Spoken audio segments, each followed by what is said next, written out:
Hi, y'all. This is Kristen Chenoweth. Hi, I'm Gloria Stefan. This is Sarah Bareilles. Hi, I'm Patty Lapone. This is Lin-Manuel Miranda. You're listening to the Broadway Podcast Network.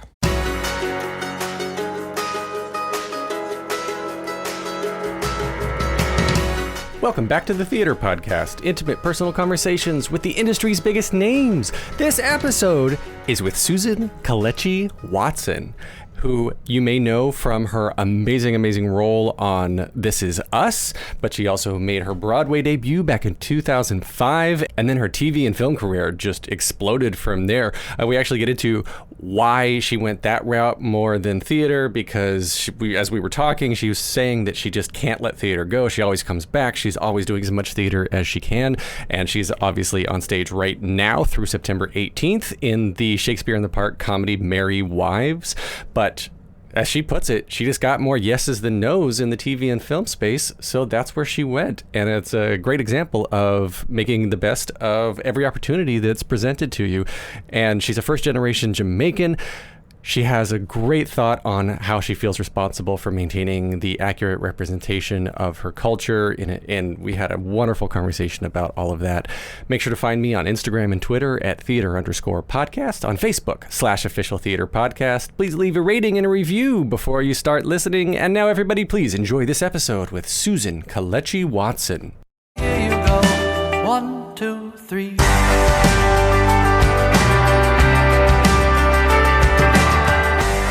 My guest today is helping us feel great about live theater again. She may be best known for her role as Beth Pearson in This Is Us, but she made her Broadway debut in 2005 in A Naked Girl on the Appian Way before moving into an amazing TV and film career, including NCIS, Law and Order, The Good Wife, Louie, Veep, Billions, and The Blacklist, among many others. Additional off-Broadway credits include The Twelfth Night and A Raisin in the Sun.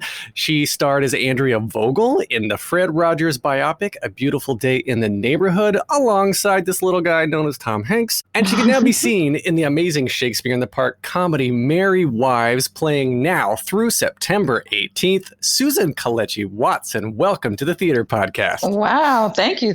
I need to walk around with you just wherever I go. You could get me a free cup of coffee or something. I mean, thank you. Wait. Do you notice how to pronounce her middle name? Give this lady a cup of coffee. You don't know what she's done. Thank you. So good to be here. Thank you for joining us. I'm a big fan, and reviews for Merry Wives I don't normally talk about reviews, but they're great. You are getting so much praise for this role. Thank you. And you are helping bring live theater back. And that's actually, I think, where we should start here, because we're coming out of COVID. I put in air quotes because who knows what's going to happen tomorrow. But it looks like theater's returning. It looks like Broadway's reopening. All these things are happening. And then you're in the midst of this wonderful production outside of Shakespeare in the Park. I guess, how are you feeling coming back into the scene, because you're primarily TV and film in the first place, but also you're coming back into the theater scene after not having any theater? What is this like for you? It's the best feeling. I've done this now with film, television, and now theater, because last summer, during the height of the pandemic, we shot a film based on Ta-Nehisi Coates' book with HBO called Between the World and Me. And then I did a TV show that I've been on for a while now, This Is Us. Mm-hmm. And that was one of the first shows to come back, after the pandemic. That was literally one of the first shows to come back. And now, this is the first theater back. So I'm like, okay, I felt okay. I felt like, all right, I've done this twice now. I think I know how to, stay as safe as I can. And I just, New York is my love. It's he's my boyfriend. And so to be able to bring theater back, and having missed it so much, it's so much a part of my life, not just in acting, but it's like a hobby to go to the theater. It's like what we do. It's part of the conversation of being a New York artist, and to have that completely be eliminated in a live presence in the way that it was for the past, for 15 and a half months, 16 months. was crazy to me, because I've said this before, but I'll say it again. It's like in that industry, it's like the show must go on. Like nothing stops theater, like nothing. I mean, like you could be on, death's door and maybe you call your understudy. Like, it's like, so it was very, a strange place to be. And every night we do this little opening to the show. For those of you who's going to join us, who have already joined us, you've seen it. But there's this call and response section with the drummer comes out and does this whole thing. And then afterwards we say, what's up, New York? We're so happy you're here, as we usher in live theater back to New York City. And it gets this huge applause. And we're on stage cheering too. And it's amazing because you could feel the people in the crowd are just like, yes, this is my first theater, in a year plus. This is their first theater. That's their first time coming back. And it just feels like amazing to be a part of. Oh, that's beautiful. I went to the premiere of The Show Must Go On, that movie premiere inside the Majestic recently. And it was the first time in 16, 17, 18 months. I don't even know how long it is anymore at this point, that I've set foot inside a real theater like this. And just that feeling and that energy. And, you get that little smell. Maybe it's a little bit musty, but it's undeniably New York theater. You know what I mean? Yeah. No, that's the good stuff. That's that good must. So, well, being outside, Merry Wives, I think it's kind of a different experience too, because you're outside anyway, and it's you're in the heat and whatnot. But I think I would be more comfortable as an actor being outside, of course, in the midst of COVID and all this stuff. But going inside is a completely different animal.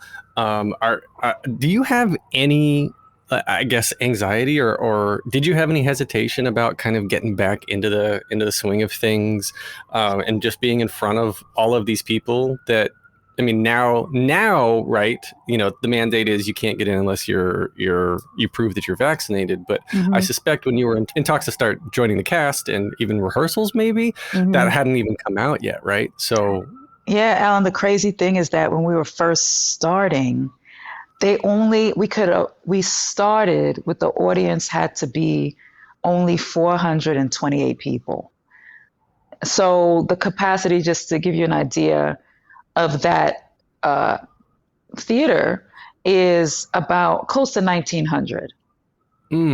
Okay, so less than a fourth. Yeah, less than a fourth, right? And we thought, okay, at least we get that. Like, I remember thinking, all right, well, at least we get that. And I was kind of sad about it, because it was at the moment where things were opening back up. This is before the Delta variant, and things were kind of opening back up, and they were like, you could take off your mask. Everybody was getting vaccinated. And I kept thinking, man, I wish we could like open it up. It's like, there's like 1,500 more seats, And then we got the news that they were going to fully open the theater, and we could have at least 1,500 people in there. And I promise you, I ran across the rehearsal room floor. I did a full lap because I was so excited, because I just felt so excited for the show. And, and at that stage, I didn't even know how I would, I needed so much more rehearsal at that point. I couldn't see the beginning from the end in terms of what my performance was going to be, but I felt so strongly about the show. I felt so strongly about the people in the room and what we were doing and the energy that we were bringing to it. I really wanted the opportunity to share it with as many people as we could. So I don't think I had the anxiety. I do all the things, I've been vaccinated. I do the masking. I do the sanitizing. I wipe things down. I'm not all up in people's faces. I still kind of distance. I'm not a big hugger anymore. I'm not so much on the handshakes. Like, you know what I'm saying? Like, I come from like a very medically steeped family. My brother's a doctor of emergency medicine. My mom's a nurse, cousins and all this kind of stuff. So I kind of get firsthand information about this stuff, and have come really familiar with testing myself, before people were testing themselves. I was testing myself. I had that kind of access. So I just didn't have necessarily the same anxiety about doing it that way. And we were outside. So I felt like this is great. And they have distance seating for people who haven't been vaccinated, and everyone has to mask regardless of vaccination status. So, they're doing really the best they can to make sure that this happens. And as we know in our show, it might happen anyway. But there's so many backup plans now that are in place because COVID is such a real possibility that it's not necessarily knocking people off their feet anymore because they have a plan B in place if it does happen. And of course, we want everybody to be healthy and everybody to stay safe. So it's not taking it lightly, but it's finding a way through this that the show can once again still go on, you know? Yeah, I was going to say too, I'm glad that you didn't have to open to 400 people, because a comedy in a space that big with that few people, that few number of people, that would have been, I think that would have been more depressing to me than worried about all this other stuff. On any given night, not everybody laughs, right? So there's going to be at least 400 people who did not laugh at that joke. Imagine if it was like that set of 400 people.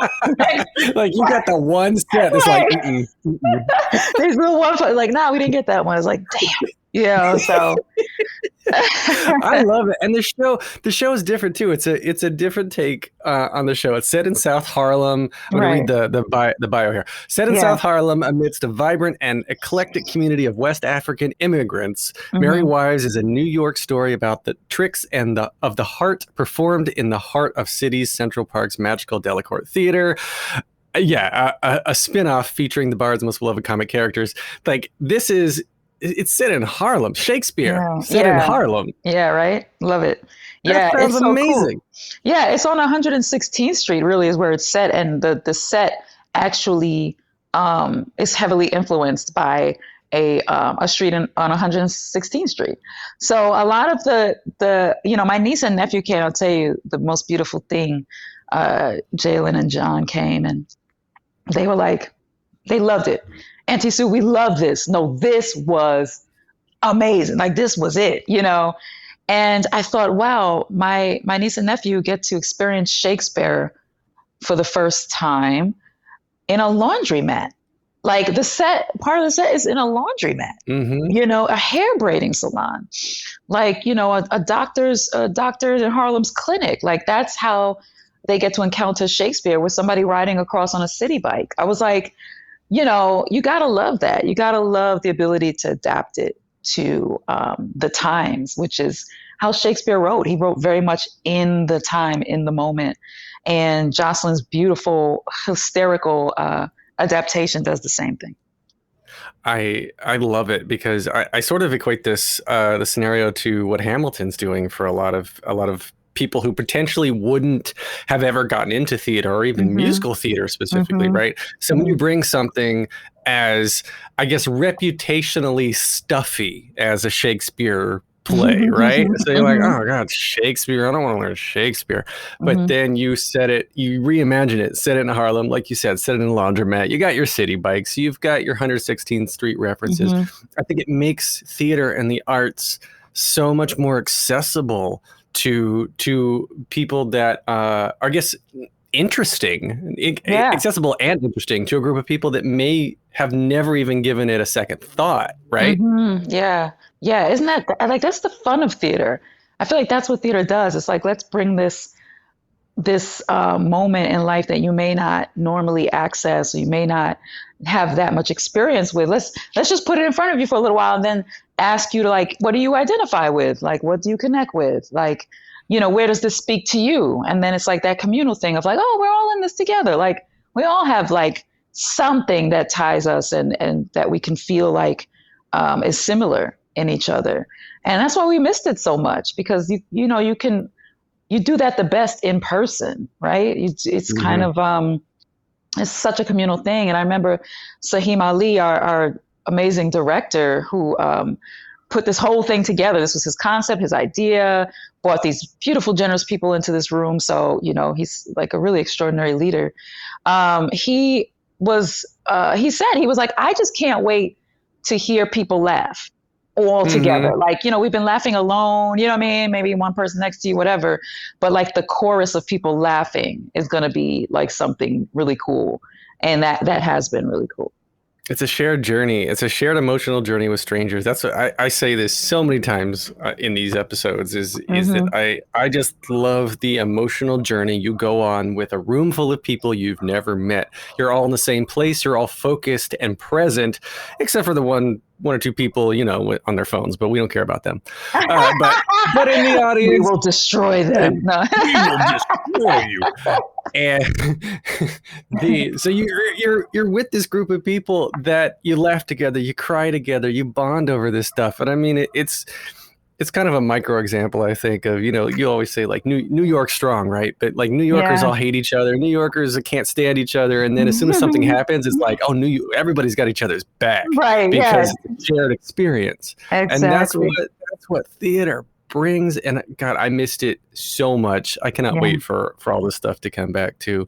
And I always ask people like yourself who have a strong TV and film focus, why do you keep coming back to theater?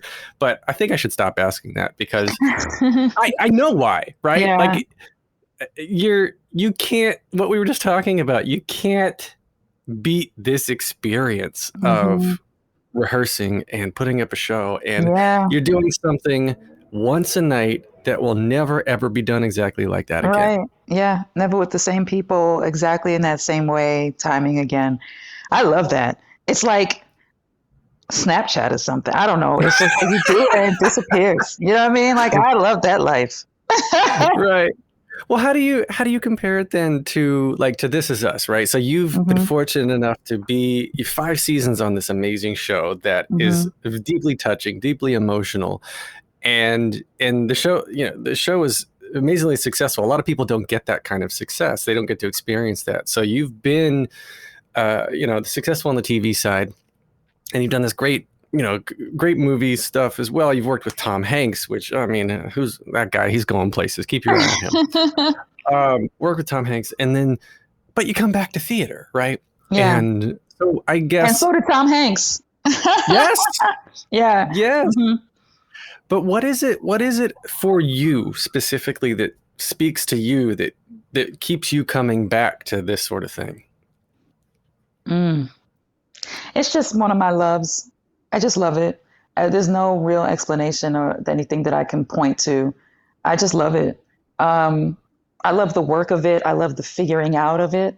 I love that you really don't know, even though this will piss me off at one point in rehearsal or another, like that I don't know how it's going to, like how my performance is going to turn, like I'm finding it, you know what I mean?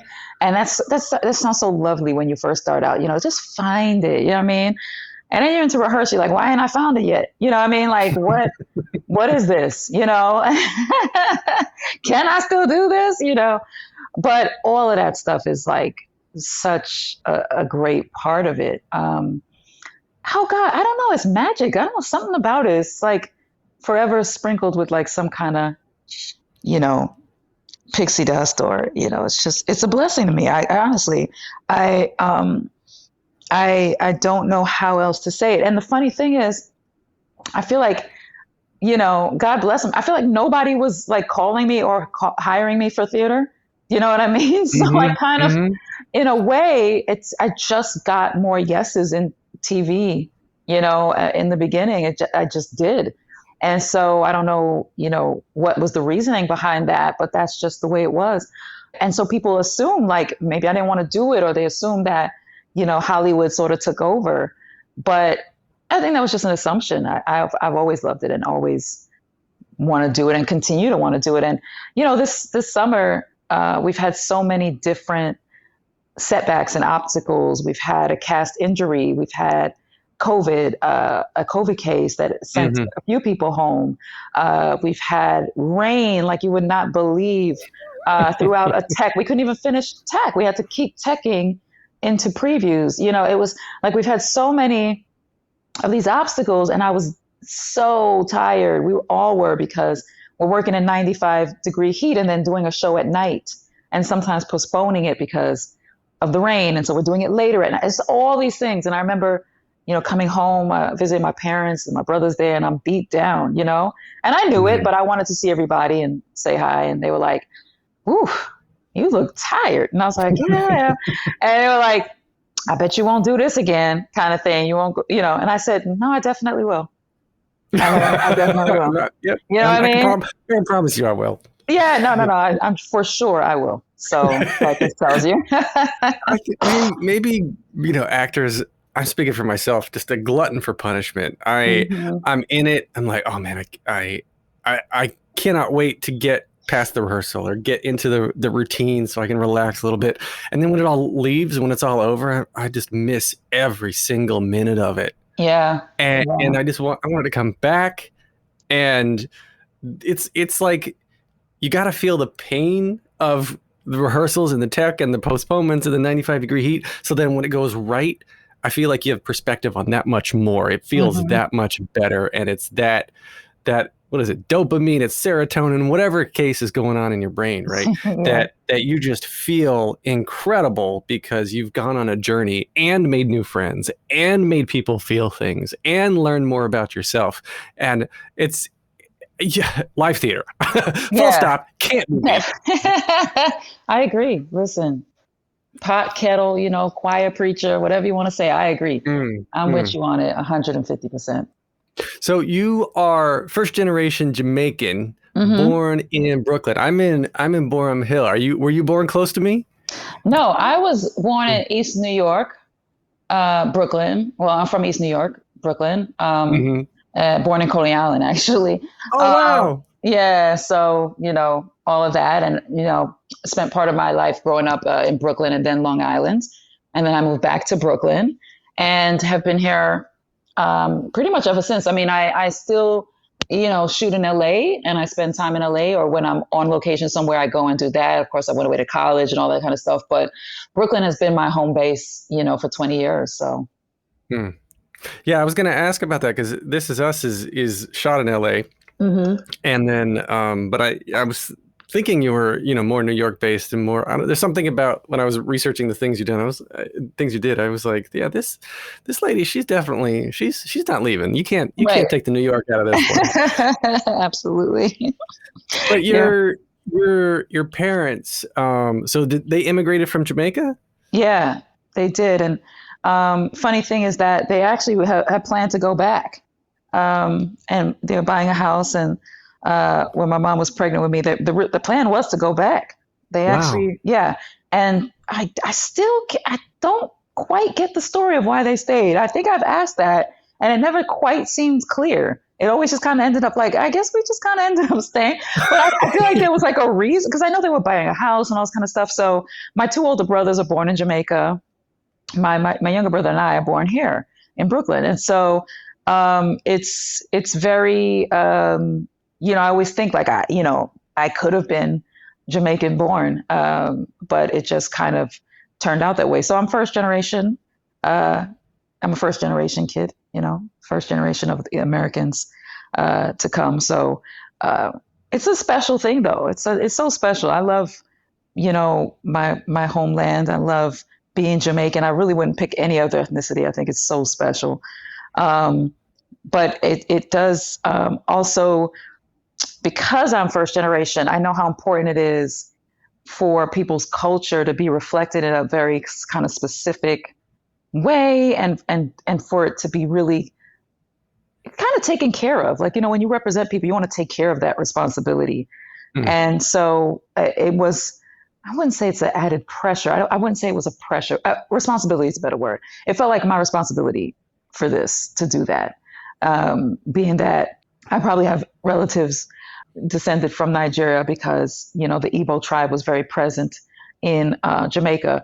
So I'm sure if I did that research, I met my grandmother my great grandmother who was from Africa, and I did not remember where she's from, or if I even specifically asked that because I met her so long ago. But it was important to it's important to get all that stuff right. But because I'm from somewhere that is so specific, and I've had people try to, represent that and not do the best job of it, to be quite honest with you. It felt like it brought me closer to the Nigerian culture, because I wanted to make sure I at least was getting some of the stuff right, Isn't Your character in Merry Wives, that's the Nigerian. She has to have a Nigerian accent, right? Yeah. Mm-hmm. Yeah. So I heard you talking about something in another interview, specifically about representing the culture and representing the accent and not getting it wrong, because so many people just do these things so poorly. And what was the story that you sent your script to some friends with a Nigerian accent? You were like, read this for me. I did. Send it I back. sure did. I sent it to Kay Oyegun, who's one of the writers on This Is Us. And I sent it to Yvonne Orji, who you may know from Insecure, her stand-up comedy. And you know, I was like, hey, y'all, I'm doing this thing. And they're like, oh, okay, go. And I was like, okay, so I'm going to send you the script. Can you read it and record and send it back to me? And they're like, wait, how much script we read? You know, and I said, you know, I gave it to them, you know, and they were so good about it. Like they read it and they would reread it. They give a little different take on it. They take a, you know, breath. And so everything that they read for me, they read a few times, you know, and there is still this line reading that I've taken from exactly the way that Kay said it. And it just says, she also gave me this thing, Oya, which they say is like I don't know if you call it colloquialism or whatever. And when I brought that to rehearsal, Benga Akinabe, who plays Mr. Ford, my husband, he said, when I said Oya, he said he couldn't believe it. He was like, oh my gosh, how did she know that? That's not in the script. You know what I mean? So they kind of gave me a cheat sheet. You know, I went in there like extra Nigerian, you know what I mean? And there's this line that Kay said, it's like, give me some counsel, you know? And I said that crazy right now because I need to rev up, but it was the rhythm of it. And I kept the rhythm of it. And things like that gave me that I kept the rhythm of, because I could hear that was their natural rhythm. And then we had Dawn Aline, who was the dialect coach for our show. And she's fantastic. She started with me early before we started rehearsals. She said, one day you won't need me anymore. And I never thought that day would come, but it came. So that was a testimony to everybody who helped me, and watching 1 million Nigerian movies a night. I was Nollywooded out. I was telling Jocelyn about movies they hadn't heard of. I was like, listen, yeah, every night for about a month and a half, the only thing I watched was something Nigerian. That's so good. Yeah. I love that you committed yourself to that, because you could have easily just been like, all right, I got the part. Obviously, they're going to give me a dialect coach and I'll figure it out. But you took it one step further and just committed yourself more than I think maybe a lot of people would. We're going to take a short break. Stay tuned for more of the episode.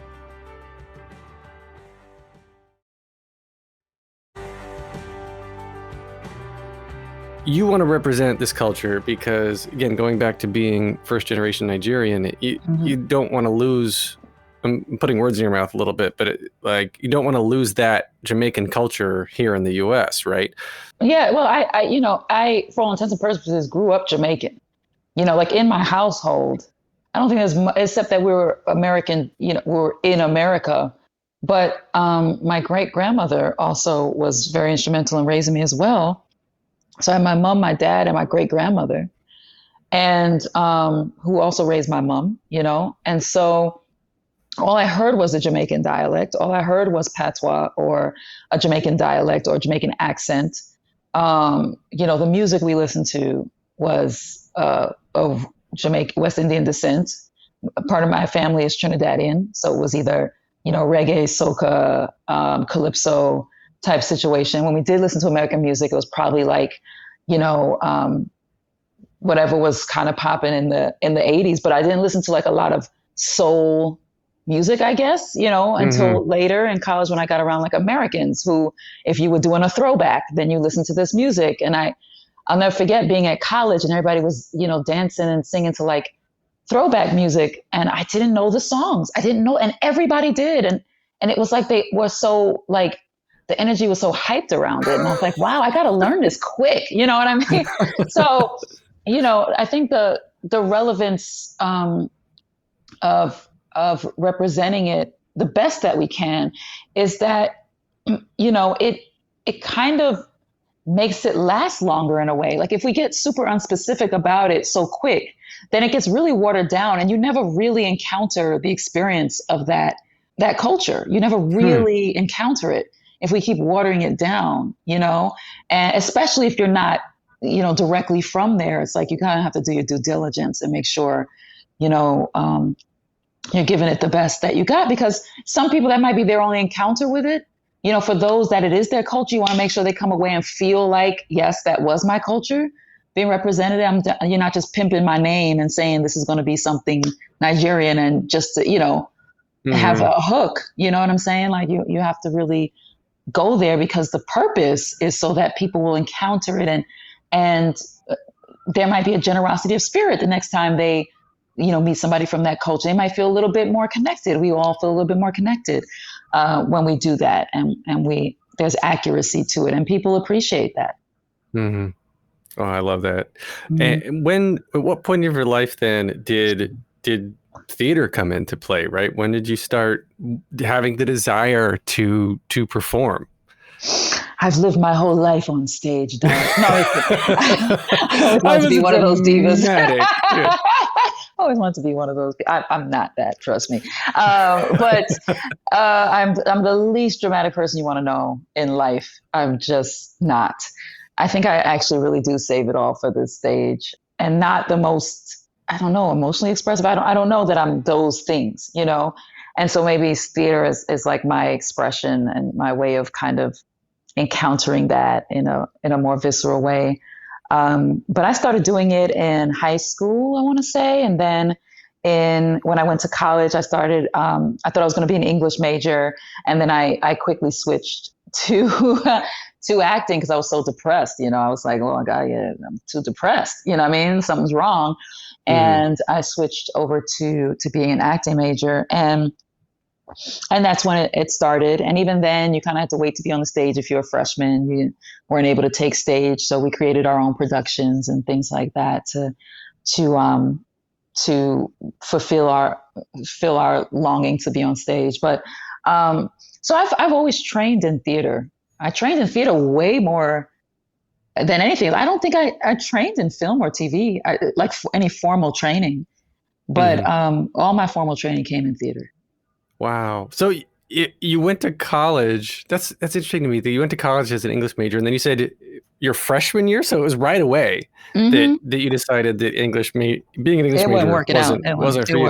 It wasn't working out. Do you think you were actually clinically depressed at that time, or like just kind of using that hyperbole as something wasn't right? I don't know. I wouldn't know what my what the chemical balance was at that time. But I was really, like, I was in the bed.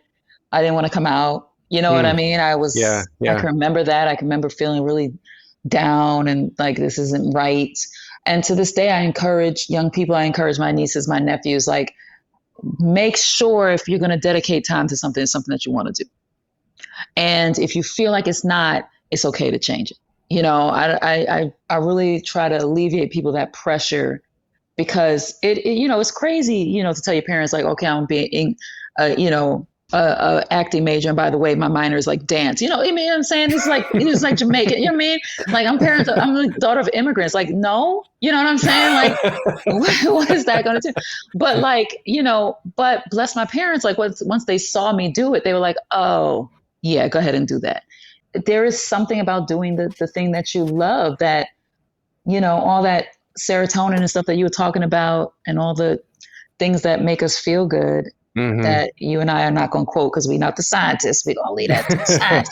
We the actors. But like, it's like that's the endorphins and all that. That's the stuff that's being given off. And it makes a difference in what you do.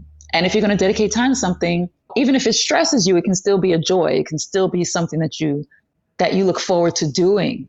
It's not like I do this without stress. The rehearsal process, the tech process. You're saying you were doing tech into previews for Mary Wives. Way into previews. Yeah. That's stressful. But I'm sure you still just enjoyed the shit out of it and looked forward to it, because it makes us, it makes us whole. I think there are so many ways to get lost and distracted, especially now when you're just like walking around looking down at, this little computer in your pocket, right? Exactly. and just to put it all away and experience one of the oldest traditions that truly makes us human as a species, right? Yeah. Like that is something to me that's immeasurable. You cannot beat this experience. I mean, our brains are evolved to tell stories. That's who we are as a herd. I'll tell you what, Alan, if you said that before the pandemic, people would have thought you were talking in hyperbole, right? But right. But now the pandemic happened and it's actually like it's a true fact. Like when we say that, we weren't lying. You know, it's like life without the arts is not living. You know what I mean? You got to have that there. You have to have that communal experience there. What did everybody do? Our essential workers?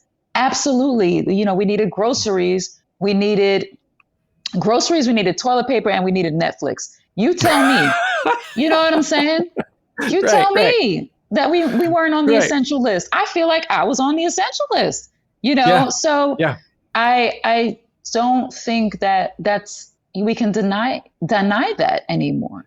It's really a real part of it. You have an industry, I agree with you. You have an industry, especially in New York City, that is a multi-billion with a B dollar industry to bring in tourists and for the theater and the hotels and the shows and the carriage rides and the museums and everything people do when they come in just for theater, right? They're doing other things while they're here and they're eating and they're sleeping and whatever. That is, I was going to say it's an immeasurable sort of thing, but that's a lie. It is definitely measurable because literally we're like billions with a B. Right. It's a measurable industry that people have to have. People come from all over the world to come to the Mecca of theater, which is New York City. And then you just have these actors getting blamed. I saw so many threads on Twitter, one of the most heinous places on the planet. And yes, I'm on Twitter. Me too. that is just like, I saw someone going after an actor, a Broadway actor friend of mine that was saying something about, why can't you guys just go back to work? You're choosing not to work. You guys are all just lazy actors. Oof. And just mean and spiteful kind of stuff that is complete lack of understanding of how little choice actors actually get about how and when they work. You know what I mean? Right. Wow. Shots are fired. You know what I mean? On theater and, on Twitter. And you can't, when people don't understand things, and don't understand the true nature of things. Like I told you, I'm not big into the drama off stage. So, for me, I'd have had to been like, delete, I'm moving on. but it's because there's a certain amount of, you can tell that person just doesn't know. They just don't know. They don't have the knowledge, or they're trying to start something. You never know. But I do think that people really don't they look at it like, but you guys are just having fun. Like your job is fun. You know what I mean? And people don't know. No, it's work. It's a real job. It's a whole experience. You have to get a job, You have to train for the job. You have to train for a job. And you have to get a job more times in life than any other person in this life. You know what I mean? Most people get a job and they keep a job for 5 years or for 10 years. People retire after 35 years from that one job. You know what I mean? Like, we got to get a job. For theater folks, every couple months, you got to get a job. You're looking for your next job while you're in your current job. So there should be an award for that, Mr. Twitter man, wherever he's at. Yeah, you hear that, Mr. Twitter man? Right. Seriously. No, it's funny. You just assume, these people just assume they're like, yeah, I'm just going to show up and I'll do my thing. And I just choose not to work because of pandemic. You think Olympians just show up and they're like, I'm going to run fast today. Right. Like you're doing nothing in downtime. You think actors are just choosing, health insurance in a pandemic? Meh. Yeah. I don't need it. No, they have to work for health insurance, good sir. You know what I'm saying? And like all these things that come along with it are there. So like I said, some people just, they don't know, man. They don't know. I know. Yeah. Well, let's wrap up with the 3 standard closing questions that I ask everyone on these episodes. The first one, just very simply, is what motivates you? Wow, what motivates me? In what, like just period in life? Yeah. Or like for acting? No, in life. Like, why do you wake up in the morning? Oh, deep philosophy. Okay. Let's see. I have not really. So I think the chance to another shot. I think hope motivates me, to tell you the truth. Ooh, I like Hope. that. You know what I like mean? that. Yeah, I'm a very spiritual person. So like, I get my prayer on, my, meditation and all that stuff. And I make sure I try to fill myself with the good things in the morning. But the hope of something, another possibility of something else wonderful happening, or something else that is part of my purpose happening, that motivates me. Oh, yeah. The excitement of the unknown. I like that. Mm-hmm. All right. So the next question is, what advice would you give to your younger self and younger people listening now, starting out down a similar path? Be easy on yourself. Be easy on yourself and do it. Do what makes you feel joy. Like, discover your superpower. Like, what is the thing that when you are in that sweet spot, you're in your groove. Like, for me, it's when I have joy, right? I've seen other people, it can be different from one person to the next, but discover your superpower and lean into it and relish it. Know that it's special. Know that it's unique. Know that, the world needs whatever you're trying to give. What is your superpower? Mine is joy. Mine is joy. Just bringing joy. No, not bringing it. It's when I have it, there is a different energy. So it's sort of that thing that you have that gives you the strength to do the thing that you do in the most optimal way, in your most unique, special way. And for me, when I inhabit joy on the inside, the thing that I'm doing comes out in only a way that I feel that I can do it. That feels like the energy behind it is the best energy I could give it. And so from person to person, that could be something different. But I would just say to people, like, especially if you're young, discover what it is so that you can carry it with you into a room and know wherever you go, you can carry that thing with you.